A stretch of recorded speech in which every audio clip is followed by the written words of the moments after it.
Welcome back to the Meaning Academy podcast. Is that what we call it? I think that's what we call it. The Meaning Academy podcast. Anyways, we are the Viktor Frankl Meaning Academy. Myself, my good friend, Dr. Dan, and our also co-creator, co-founder, who isn't on this particular podcast, Dr. Elise Cortez. But at least for now, you got me, Dr. B, and Dr. Dan bringing to you the Viktor Frankl Meaning Academy. What's up, my brother? All kinds of goodness, man. It's so funny when we get together and we put this show on. First of all, I mean, this was the start of this great love affair, right? You and I just chatting about logotherapy and Viktor Frankl and psychology of meaning. My goodness, it's probably been 2 years now, right? I mean, our audience probably remembers better because, as I told you this week, either we had to record early or I was going to disappoint my audience and go solo. And you were like, no, don't disappoint those poor souls. We'll get together. So they already got to put up with your logo sweater. I don't want them to be any more upset. Well, only on the YouTube. So for those of you listening on Spotify or whatever app you're listening on, I mean, you should hop over to the YouTube and see this pretty fast. Look, man, my wife is very proud of this. She wanted me to have an Irish sweater before I went to Ireland. I'm like, okay. So she forced it. There's an Irish tag on the back of it or something. I'm like, okay, thanks, babe. Appreciate it. So when it's cold in the Dr. Dan studios, I put on, no longer do I have the Mr. Rogers sweater, but now we'll call it the logo sweater. I like it. And it kind of matches the B shirt today. So, we're I'm going to argue that one, but we'll talk fashion another time. So, yeah, we're trying to break the mold of this kind of stuck logotherapy in a previous century, bring it to the world. And in spite of Dan's sweater, we are doing that. We are reimagining this timeless, timely message because, I know I speak for you and Elise. It's an idea whose time has come. And now the world needs the meaning-centered psychology philosophy of Viktor Frankl more than ever before. And you hear it every time you turn on the news in various ways. And I live in Boulder, Colorado. I live in Denver, Colorado, but right next door to Boulder, Colorado. And it's impossible not to turn on the news these days and not hear about Boulder, Colorado, Coach Prime, Deion Sanders, and what he has done not only to that football program, I think in some ways to collegiate football, but I also think what he's doing is tapping into a sort of a sign of the times, of the ethos of the times. And that is a message that he has brought to both Boulder, to college football, and to the world, which is it's time to win. It's time to do what it takes to sort of buckle down, to rise up, and to face hard truths head on. And he is sort of pulling no punches. He's saying what he believes need to be said. And we're going to talk about that today. Coach Prime and his message to the world. So what are your thoughts about Coach Prime, Deion Sanders, and what he's been saying lately in the news? Well, B, as you and the audience know, I'm not much one for the news these days, other than what comes across whatever feed I might be on. I don't subscribe often to it. But you're right. It's hard to not hear about that and the winning ways of Coach Prime over there in Boulder. I've always loved the University of Colorado because, as a professional football fan of the Pittsburgh Steelers, they did give us Cordell Stewart way back in the 90s. So I was proud of that. That was way before you were there, I think. But sports as logotherapy, we need to come back to logotherapy, but sports as we see it in our field is an opportunity for human beings to see what they can be. Most athletic events show people in their prime of some physical activity, right? They've committed years to get there. And it's an opportunity to see what we can be as, just the human beings watching. And I think it's Dr. Frankl. I know there are other components throughout the logotherapy literature that talk about sports as a healthy thing, as long as we are not consumed by it, as long as we see it for what it is. It's entertainment, but also a distraction, but it's also an example of what we can be and what healthy competition is. And I think you're right. I think a sign of the time, or changing a sign of the times, right, is the idea of competition, right? We've heard those stories. We did a podcast with our friend Dr. Sarah Musavi a while ago about consolation prizes in the time of COVID, right? She's up there in Canada, apparently more into consolation prizes than winning, especially even if you look at their professional sports teams. The idea that everybody's a winner here. We don't have to compete, and everybody should just be awarded for trying. And I think Coach Prime is fighting that. Why are we calling him Coach Prime? Mr. San Dion, Coach. What? Because Oh, he that's right. calls himself Coach Prime. That's why. He used to be, yeah. Well, he used to be called Prime Time. I forgot that. He's bringing this idea of do what it takes to win. And you would think most professionals, or well, it's not professional. Most sports are that way, but apparently they're not. The article you shared with me, the idea of telling people hard truths. So, so one of the things he did when he came in is he basically told everybody on the existing roster that he inherited, you're out of a job.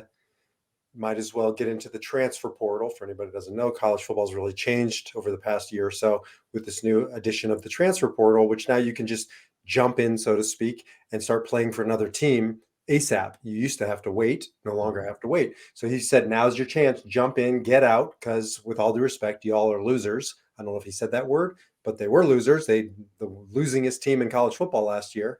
And I think a lot of people were almost hurt or offended by his nature or his abrupt, sort of drawing a line in the sand. He's not wrong. Like maybe, he's not wrong. This is not, by the way, college football is no longer a game. Let's just be honest. This is now pro sports. They're getting paid. His son Shadur, who's quarterback for the Buffs, I think he's $2 or $3 million deal right now going on with the new change in the rules and regs that college players can be paid for their likeness, and so the kid's a millionaire. Like this is no longer just Pop Warner football, or what you're describing is sort of a pure competition. Like it's complicated now. And he's pointing to some hard truths. So I'm not saying it's good or bad. We got to get into it a little bit and talk about it. Sure. First of all, I think college football specifically has always been complicated. We've heard about all the rules and fractions and the dark side of it. For some, several great movies about the dark side of college football. But first of all, I've got to point out, I am really triggered by using the word offended. So I think maybe those are two topics we need to talk about as well, being offended and triggered. Like, you're offended by the facts, by the truth. You're a loser. Your team is the losingest team in football. You're a part of that team, hence, and therefore, logic would say, well, you're part of that losing team as well. Let's deal with that. We don't deal with those hard truths very well these days. And when we don't, what does that do to us? It leaves us shallow and offended and triggered and not dealing in reality, baby. It's true. It's not compassionate to not tell somebody the truth. So here's a totally random thing, but I went to Sting concert last night with Ariella, which was fabulous. The guy's 71, I think, and he is like not lost a beat. First of all, that's awesome. I was actually asking myself the other day, like, is Sting still with us? Did we lose him too? Okay, so it's good to know he's still with us. And first of all, my friend, I am proud of you for going to see Sting and not another Barry Manilow concert. So good on you, man. I called in one of my, I used some of my capital to get her to go because this wasn't her jam. However, the guy is born to sing, to rock, to do his thing. Like I saw Daryl Hall about a year ago, and Daryl, with all due respect, shouldn't be touring. He's lost that ability to hit those notes. Sting has not. Now, why do I bring this up? Because he's doing his thing. However, his son opens for him, and his son is no Sting. And you had like 30,000 people at Red Rocks, by the way. Have you ever been to Red Rocks? I have not, but that is on the bucket list, probably towards the top. If there's good weather, there's nothing like Red Rocks Amphitheater to see a good Sting concert or any good concert. Anyways, his son, Joe Sumner, opens up for him, and he is not, with all due respect, worthy of opening up in that type of a venue. And it's like a favor from father to son. And I just thought the whole time, that's not compassionate. it just Mhm. didn't feel compassionate to be giving this opportunity to somebody who hasn't earned it through blood, sweat, and tears of what it takes to be an artist at that caliber. It felt like it wasn't truthful. That's that idea of not compassionate. It is not compassionate to give everybody a participation trophy just for trying. Yes, hey, a pat on the back, good job, good work, proud of you.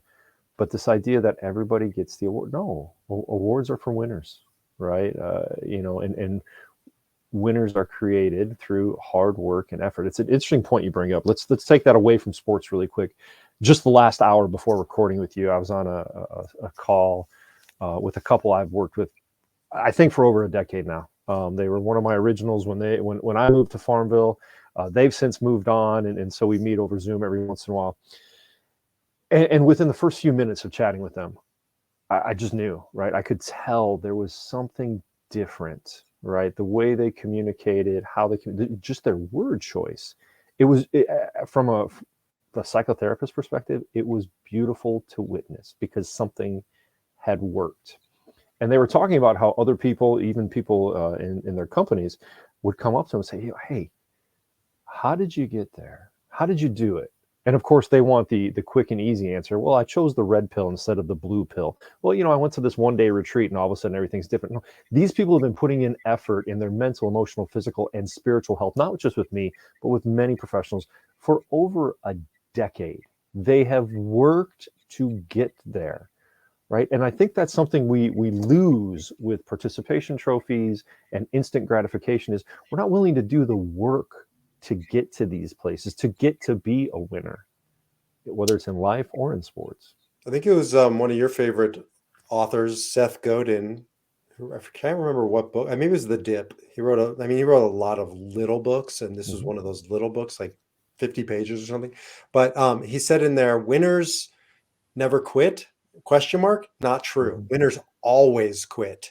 Mm-hmm. They quit the things they can't win in, which is Mm-hmm. why they've allocated all their resources to the thing they can win in. And Mm-hmm. that's why it's not compassionate to continue to reward people with a false trophy if it's taking them down a path of you're wasting your precious resources. Now, it doesn't mean you shouldn't pursue it if it's your vocation, if you love to do it, you play the piano and you're not good but you love it and that's how you want to spend your hobbyish time, Mm-hmm. great. But if you think you're going to be a concert pianist, I'm not doing you any favors by telling you or giving you a trophy.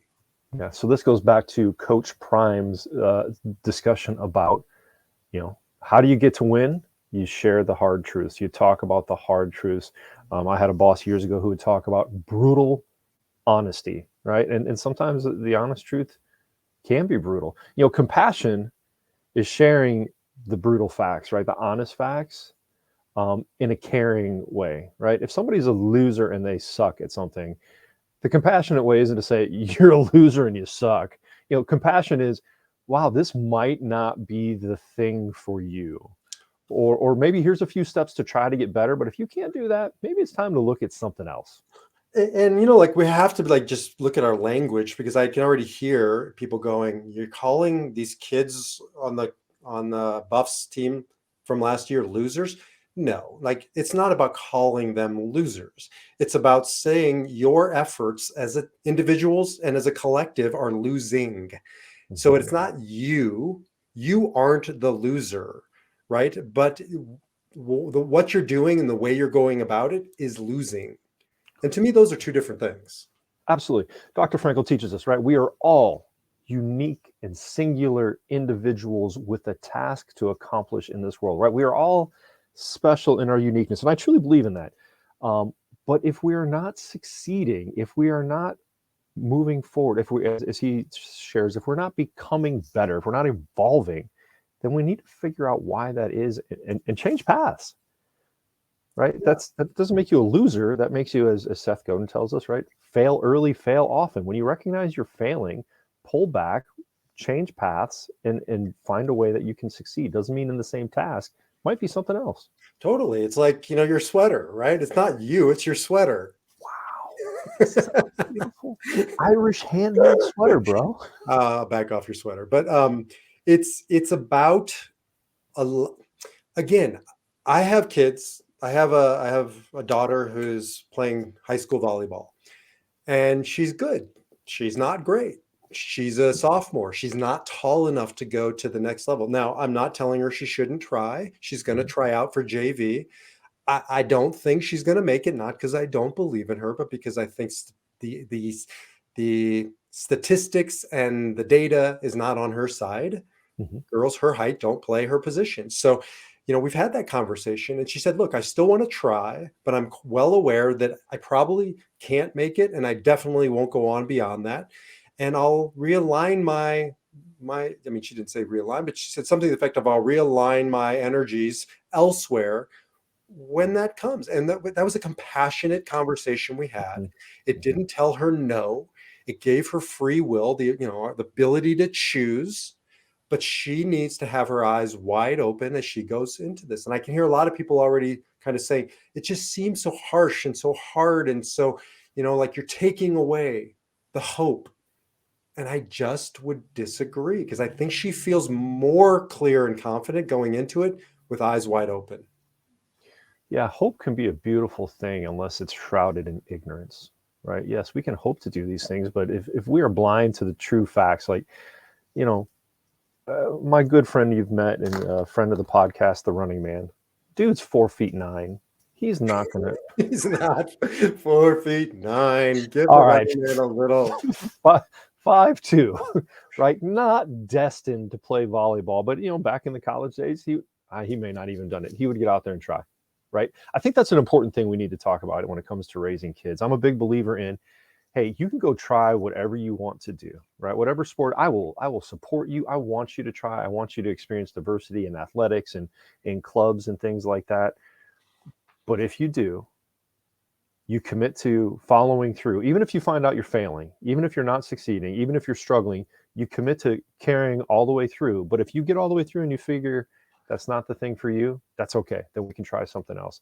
I think too often, and I've worked with parents like this, that, well, they tried it for a month. It's a 4 month season, but they don't like it, so we let them quit. I feel that might generate that kind of loser attitude, that giving up, that I'm not going to push myself. So there's certainly a balance to be had there. Yeah, it's about well, back to Deion Sanders. He said, I quote unquote, I think truth is good for kids. We're so busy lying, we don't even recognize the truth anymore in society. And the truth is good. When I've counseled people, as have you, but I've counseled people when I was a rabbi through the horrors of life. And here's the only thing I know to be true: people can get through any type of hell if they can find the truth, clarity, get Mhm. clear, right? They don't want false diagnoses from a doctor. They don't want to be told, false hopes. Um, Most people want the truth because I think we can deal with the truth. What we can't deal with is trying to figure out what's true and what's not true. That's maddening. Yeah, I definitely agree. Dr. Elise likes to poke at me every once in a while. She says, "Who in the world enjoys telling people they're suffering?" And I quickly put my hand up. I said, "Elise, that's what I do all the time, right?" Because when we don't know, when we're seeking that guidance, we know we know something's not right, and somebody can offer that clarity and say, "Yeah, you are really struggling. You are really suffering in this area of life, and here's how you are creating it." That illumination, that lucidity of all of a sudden coming to realize, oh my goodness, I'm creating my own misery, and there's a way I can change it. That's the hard truth. Telling somebody, no, no, no, no, it's all going to be okay. You're not suffering. This isn't your fault. It's just the universe out to get you. Does them no service. That's not compassionate. That's just keeping them ignorant. So when somebody, is diagnosed and I'm working with them with that terminal illness, Mhm, I never say it's going to be okay. That's not mhm, for me to decide. But what we get to, as do you, and this is the fundamentals of meaning centered living, is I can't tell you what's going to be. All I can tell you is right here, right now, You have the defiant power of the human spirit, and we have to figure out what is yours to take, to be responsible, to choose your response around. Mhm. And And that's, so, go yeah. ahead. No, go. Well, I'm just curious how those young men chose to respond to Coach Prime coming in and sharing the hard truth and telling them, go find a new job elsewhere. One of the things he said, I think I watched it on he was on 60 Minutes this week. I mean, again, this is sort of transcended. I think he's hit a nerve, and this has transcended college football. And he said most of the kids left. And that was, in some ways, the litmus test of what he was doing, was trying to get those who weren't all in to leave. He said, but some did stick around. And he said, we didn't want people who would hear that message and bail.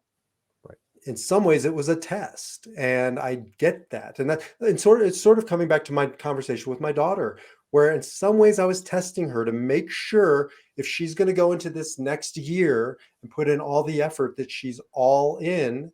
And that's what you were saying before, regardless of the outcome. Don't go in halfway. Right. Right. I think that's definitely it is, so you don't have Coach Prime testing. You got to test yourself. Am I committed to making this happen? Or do I just want to go do it halfway? I might not have the physical ability, but the books are written about heroes who didn't have the physical ability, but push themselves to rise above and learn and grow. Even the running man at 4'9" could have been, playing volleyball or basketball or something like that. But, opted, it's a conscious decision, right? I don't want to push myself here. I have to choose those areas of life where I do want to push myself. Good for those young men that made that decision to stick it out and work harder. There's this ancient sort of lore. When I moved to Israel about 60, 70 years ago, when they were just forming the state of Israel, there was it was impossible to get phone service. I mean, it was really late in coming, maybe 80 years ago at this point. And the bottom line was, some guy said to the phone company, he said, you telling me I'm not going to get phone service for another year? They said, yeah, that's what we're telling you. He said, is there any hope? She said, of course, there's always hope. He said, so it's going to happen? No, it's not going to happen, but there's always hope. There's always Right. hope. And that's always stuck with me of, there's hope, but don't let it delude you, right? In this false sort of toxic positivity.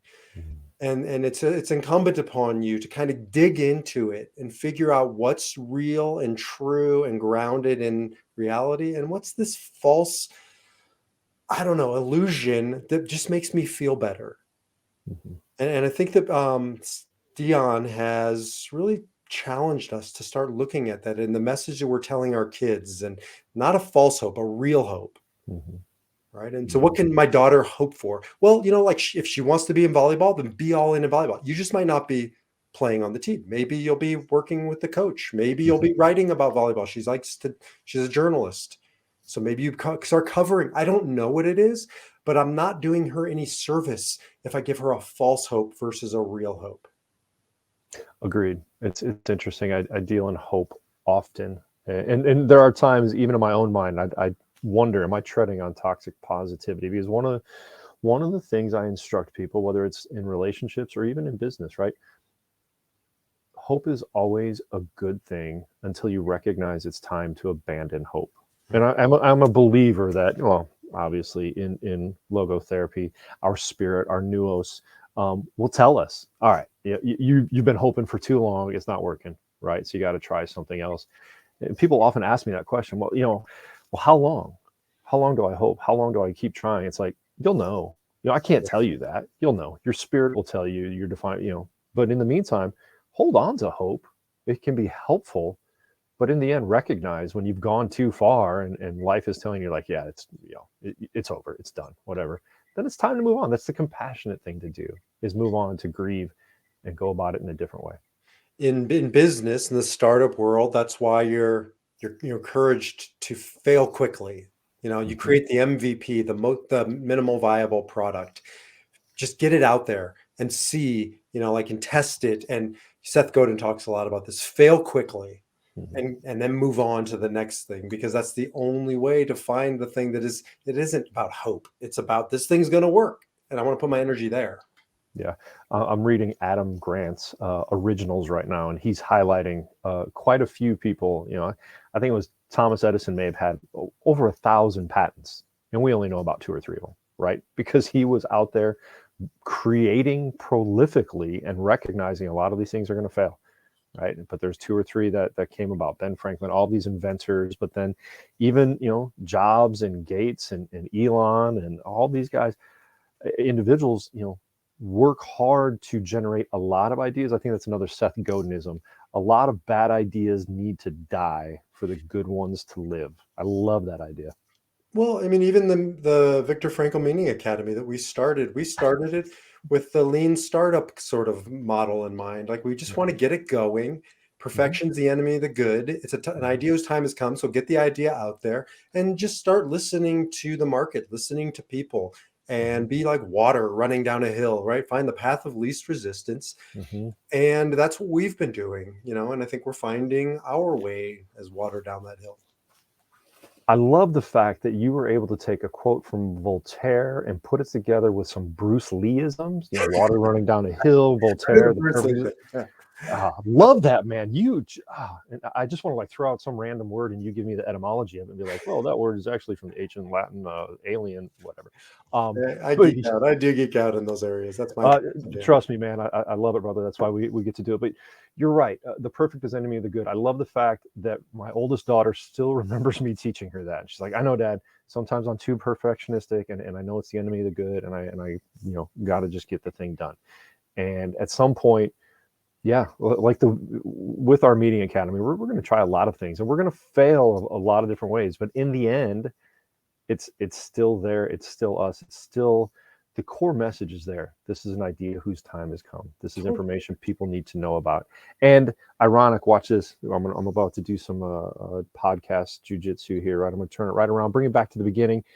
That's what Coach Prime is teaching people, right? That you're going to fail, but if you keep coming back to the core, you keep coming back to working hard, and that message there, you're going to do things. You're going to start out 3-0 and you're going to win in whatever that was, double, triple overtime, whatever happened last weekend. He's right. This is an idea whose time has come. Honest truth, brutal honesty, letting people know the facts and trusting that they can handle it. Yeah, that's why I keep challenging you about your sweater. So Damn, man, you can bring. It's ironic, V. Apparently, I'm known for. I have to be honest. Like, I did not choose this sweater. This sweater chose me. My wife chose it. But I have a history, apparently, of most of my friends, including the running man, will tell you, just not good at picking out sweaters. So I'm gonna yeah, have to do you something are. about that. We can't be good at everything, and we have to really understand that about ourselves, and we understand that about you and your fashion choices. So that's why. So you're saying if Coach Prime was coaching my fashion attire, he would say, "Give it up. You need to get yourself in the transfer portal, and maybe hire a stylist." It's funny you said that, because he just made a deal with Nike to um, create new uniforms every single game. They're never wearing the same uniforms, and he said the reason why is because they want to be like hip and cutting edge, and he wants his players to feel good and feel jazzed and excited. And there's a lot of image to this guy, Coach Prime. I just Mm-hmm. did a podcast on him. I'm not proud that I've done two Coach Prime podcasts in 1 week. A little pandering there, but people have been asking me about him, so I wanted to address him. That's the shadow side of this, though, is there is an imagey thing that happens with that winners attitude, and it's a slippery slope. Maybe we'll do this on another podcast, but sort of the underbelly or the shadow side of living your life looking for overly focused on success. Mm-hmm. And you can see that with Coach Prime, even though he calls himself that. There's this piece of me that the hair on the back of my neck, what little hair I have left, stands up and says, I'm not comfortable with this hyper winning component. Yeah, as Dr. Frankl teaches us, happy success much like happiness cannot be pursued, it must ensue. And I think when we pursue it too much, we do have that shadow side. I know for you, that's the Enneagram 3 that you are not necessarily a fan of. Trust me, audience, I did not know that on my own. B told me that beforehand. I could not pull out Enneagram 3 from a 4. But you're right. When we pursue winning, when we pursue success too much, it becomes, well, it becomes everything, and it becomes meaningless in some ways. And so there's a balance in real life to be had there. I don't think Coach Prime in coaching college football is what I would consider to be real life.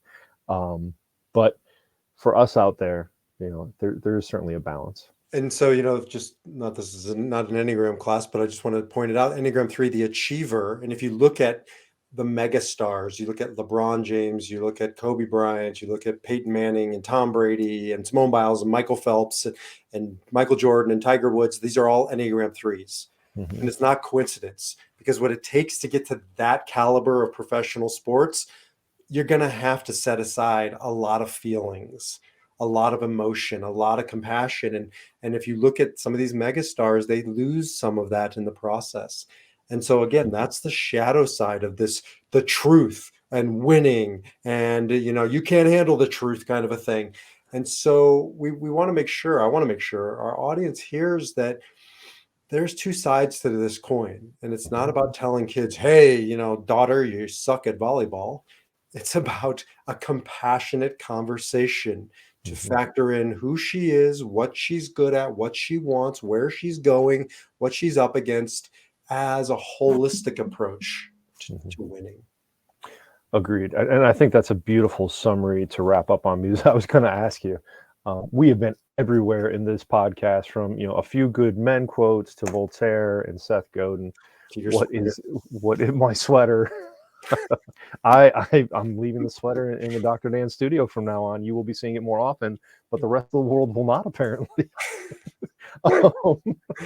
AI. Now we can erase that sweater and put on a hipster suit. I think you really summed it up beautifully in that, whether it's with our kids or other kids or just, other human beings we come across, it is compassionate to be honest, but balanced, to have true. We just had to do it last week with you, man. I feel like Elise and I were having a bit of an intervention via, Viktor Frankl Meaning Academy was, we were having some growing pains, and, I think we've all in the Viktor Frankl Meaning Academy, at life in general, have come to those points where we're frustrated, things aren't working out the way we want to. And we need people to both be honest and truthful with us, but also to lift us up, right? To be compassionate. And maybe that's the key of what we're having here. The conversation here is, it's not about just coming out and being rude and abrupt or showy and seeking always winning, but it is about compassion and balance and having those meaningful conversations. It's a good place to wrap. And your good friend, the running man with his short stride, is probably burnt out now. We love you, running man. Keep running, buddy. Keep running. We love you. So with that, we will continue the conversation, I am sure, with another podcast coming soon. We seem to be on a weekly rhythm right now. Let's keep that going. Yeah, let's keep that going. And as always, for those of you out there, if there's topics you want us to cover, let me tell you, B and I, we are pretty creative with this. It's usually a couple texts the morning that we're going to record, and we see what's going on or what we feel like talking about. If there are topics you want us to cover, hit us up. You can find out more at themeaningacademy.com.